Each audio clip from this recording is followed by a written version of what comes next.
Antonio Ciacca, and welcome to the third episode of Understanding a Jazz Masterwork in Under 15 Minutes.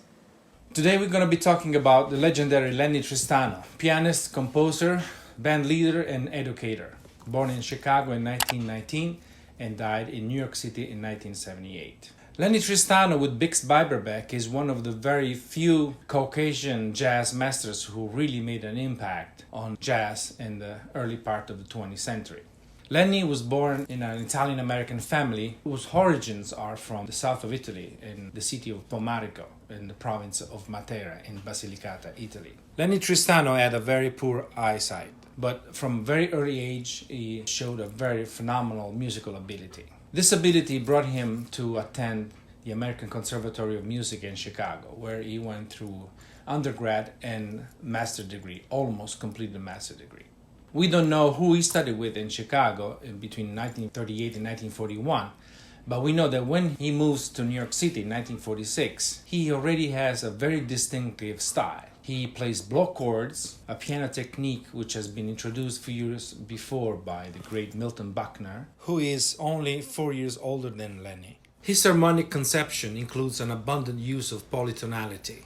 His compositions are new lines on pre-existing harmonic progressions, a technique known as contrafact. His tunes are long, very articulated melodies with an abundance of polyrhythms. Despite the complexity of his writing, his ensembles play his original material with grace and extreme accuracy, creating one of the most distinctive sounds in jazz history. His first appearances in New York City are with members of the Woody Herman Orchestra, but is at Birdland where he has the chance to present his quintet. The band, with the leader on piano, Warren Marsh on tenor saxophone, Billy Bauer on guitar, Arnold Fiskin on bass, and Jeff Morton on drums, plays songs from the American Songbook, plus few Tristano signature originals, like Lennie's Pennies, which is a contrafact based on the harmonic progression of Pennies from Heaven. Intense swing, fantastic interplay, superbly executed repertoire, and original composing style are the signature features of the Tristano ensemble. In 1949,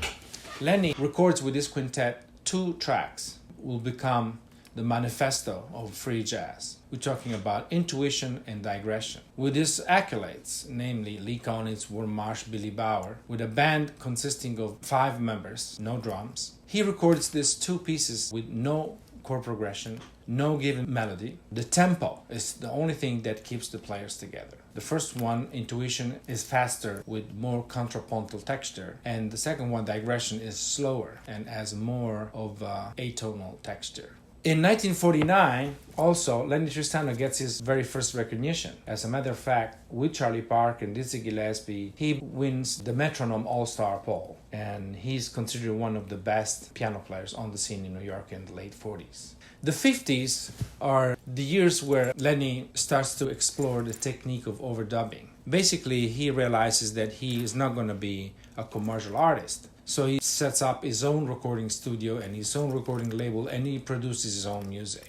The overdubbing technique that Lennie uses in his piece Turkish Mambo was pioneered by the legendary Sidney Bechet in the early 40s. In 1941, Sidney Bechet records a song entitled Sheikh of Araby, where he plays all the instruments: piano, drums, bass, saxophone, clarinet, and finally the soprano saxophone. In 1955, Charlie Parker dies, and Lennie takes the occasion to play one of his most celebrated compositions, Requiem, a very touching piece that starts with a G minor sonority to move into a slow blues. During the 60s, Lennie Tristano gets international recognition. He travels to Europe, and he participates to the Great Jazz Piano Workshop of Berlin in 1965, with pretty much the best jazz pianists of the time, including Jackie Byard, Earl Hines, John Lewis, Bill Evans, and Teddy Wilson. And he's also doing a live recording in Copenhagen, a phenomenal solo piano recital, which is just astonishing.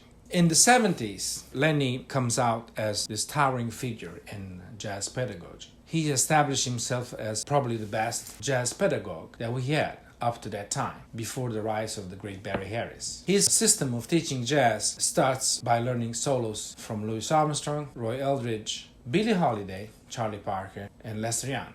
The piece Turkish Mambo is off the album Lennie Tristano, which is the debut album for Atlantic Record, produced by the great Netsuhi Ertegun. The name of the piece is a little homage to Mr. Ertegun, homeland Turkey. It's a piece that Lennie recorded at his home recording studio. Now, before we get into the piece, let's see what is the musical scene in 1954. From a jazz standpoint, we have the famous album of Dave Brubeck, Jazz Goes to College, and we have a famous album by Stan Kenton called Stan Kenton Showcase. In the classical scene in 1954, when Lennie starts to experiment with tape, we have already other classical composers who are experimenting with the same technique. Composers such as John Cage, who recorded William Mix right in 1954, which is a piece for tapes and electronic music. We have Karl-Heinz Stockhausen, who composes Klavierstück from 1 to 5, and he uses a technique of serialism and punctualism.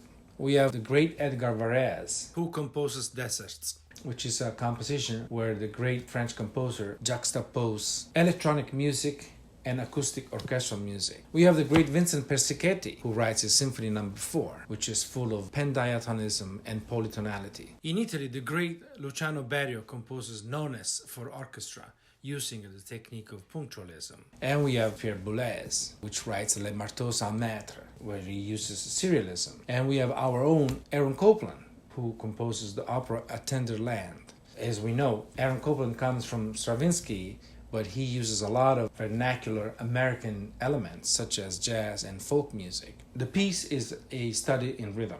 Basically, Lennie Tristano experiments with different meters, and according to what he writes about the piece, after he tried a couple of times to play with other people, complicated meter, he decided that playing odd meters at the same times will sound too contrived and it was too difficult to execute. So he decided to actually play at the piano the 3 motifs and overdub himself. So basically what he does is using 3 motifs of a different length, stack them on top of each other in order to create a hypnotic kind of macabre dance in some type of E flat minor. And once he established this ongoing groove, he just improvises on it. The first motif is obtained by repeating a 7/8 notes semiphrase twice, with the second semiphrase starting on the end of beat 4 of the first bar. The melody is contained within a tritone from F to B natural. The tritone is not defining any tonal center.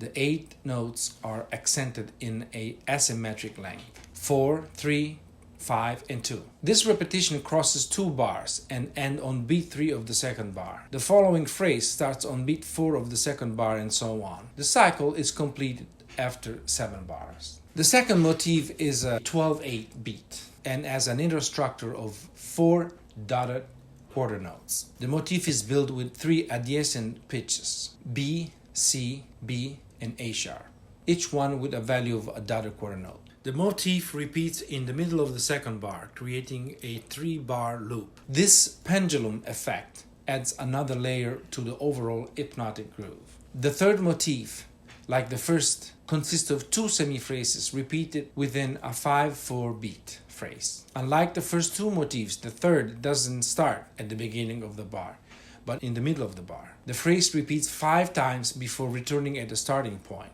This motif does imply a E flat minor tonal area. In fact, the melody encloses the note G flat, which is the minor third of E flat. Finally, after 30 bars, the 3 motifs start to overlap. Once they overlap, they create this hypnotic dance. Now, the particular positioning of the phrases avoids that the 3 phrases are actually overlapping on the same beat.